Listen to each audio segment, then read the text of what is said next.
May 5, 1930, Rangoon Port Authority Office. The morning air at the Rangoon port was unusually still. Na Ya Ran Sent, leader of the Port Laborers Union and a known associate of the notorious Ponar Batun, delivered a formal declaration to the stevedoring department. The demand was simple: 2 rupees a day or the port stays closed. With no response from the authorities, the strike began. The bustling chaos of the docks, the shouting, the heavy lifting, the grinding of gears, faded into an eerie silence. The Indian laborers, backed by the financing of Hindu politician Mr. S.V. Vijay, believed they had finally backed the Scindia Steam Navigation Company and the port authorities into a corner. However, the silence did not last. At 10 a.m., the ground rumbled as a fleet of lorries thundered toward the docks. From the back of these trucks, hundreds of Burmese men jumped down in disciplined waves. Under the quiet direction of port officials, they were immediately distributed across various sectors. The winches began to turn again. The sacks began to move. The Burmese scab labor force, recruited in secret by Lanmadao Po Tok, had arrived to break the strike. Stunned and desperate, Narayanan Singh realized the strike was failing before his eyes. He scrambled onto a rickshaw, racing toward Ponar Batun's house on 11th Street, Lanmadao. At Batun's residence, the air was thick with panic. Phones were ringing, and calls were made to Mr. Vijay. The underworld was waking up to a new reality. The calculated move by the British and Po Tok had ignited a fuse. The problem hadn't just started, it had exploded. May 26, 1930, Wilatha's Monastery. 3 weeks had passed. Pho Tok and Ma Thin Mya were at Wilatha's Monastery, having just offered a meal to Pho Tok's uncle, Pho Thin, who was temporarily ordained as a monk. The peaceful atmosphere of the temple was shattered when a car screeched into the compound. Out stepped Tun Tin, the man Pho Tok had entrusted to oversee the Burmese workers at the port. He was breathless and panicked. "They're fighting, Sir Pho Tok. It's a riot." Tun Tin explained the unthinkable.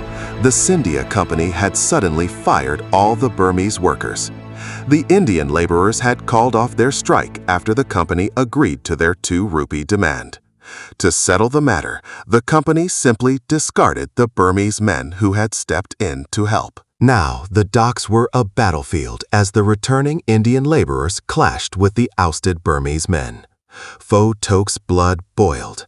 This wasn't just a business decision, it was a personal insult. "I gathered these men because they trusted me," Pho Tok hissed, his eyes flashing with a dangerous fire. "And now these companies treat them like dogs? Tun Tin, get everyone, Gandama, Onpe, Nanyant, Sanba, to my house now." As Pho Tok prepared to leave, his uncle, Pho Thin, descended from the monastery. The old man's face was grave. He had overheard everything. "Stop, Pho Tok," the monk commanded. "A wise man uses his head before his hands. If you jump into this fight now, you are playing right into their hands." The Mango Tree Grove, Wilatha's Monastery. Pho Thin pulled Pho Tok to a wooden bench under a mango tree.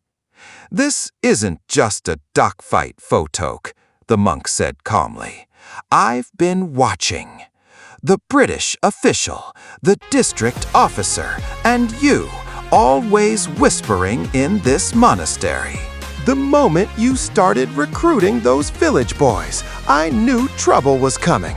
Now the very people who used you are ready to throw you to the wolves." Pho Tok was restless, his hand twitching near his silk longyi. "They insulted me, uncle. They made me look like a fool," Pho Tok argued. "I promised those boys work, and now they're being kicked out after 10 days. Lan Madao Po Tok isn't a man you can just use and discard." The monk sighed, looking at his nephew with pity. "Think, boy, who is this Mr. Tyke Cooper who visits you? Wu Chan Tun told you he's a powerful politician, a future home secretary. These men are chess players. They needed you to break the strike, and now they need you to be the villain in a riot so they can implement new laws." Pho Tok realized the weight of his uncle's words. The honor he was fighting for was a cage designed by men in suits. "Stay away from the docks for now," Pho then advised. "Wait for Wu Chan Tun to contact you." Don't give them the satisfaction of arresting you for a riot they started. Despite the logic, Pho Tok's pride was wounded. He stood up, adjusting his long yi with a sharp tug. He wasn't ready to hide. He was a man of the streets, and the streets were calling for blood. Heading back to Lan Madao. Pho Tok grabbed Ma Thin Mia's hand and led her to the car, ignoring his uncle's final pleas for patience. As he drove through the streets of Yangon, the atmosphere was thick with tension. The city felt different, heavy, dark, and volatile. Ma Thin Mia gripped his arm tightly. "You should listen to your uncle, Ko Pho Tok," she whispered. "This isn't like the other fights. This is bigger than us." Pho Tok didn't answer. His mind was already at his house, where his lieutenants were waiting. He knew that the betrayal at the docks would ripple through the Burmese community. The village youths he brought to the city were now jobless and angry, wandering the streets of a city that didn't want them. The Indian laborers were emboldened by their victory. It was a powder keg waiting for a spark, and Pho Tok was the man holding the match. The betrayal by the Scindia Company and the British officials had turned a labor dispute into a racial powder keg.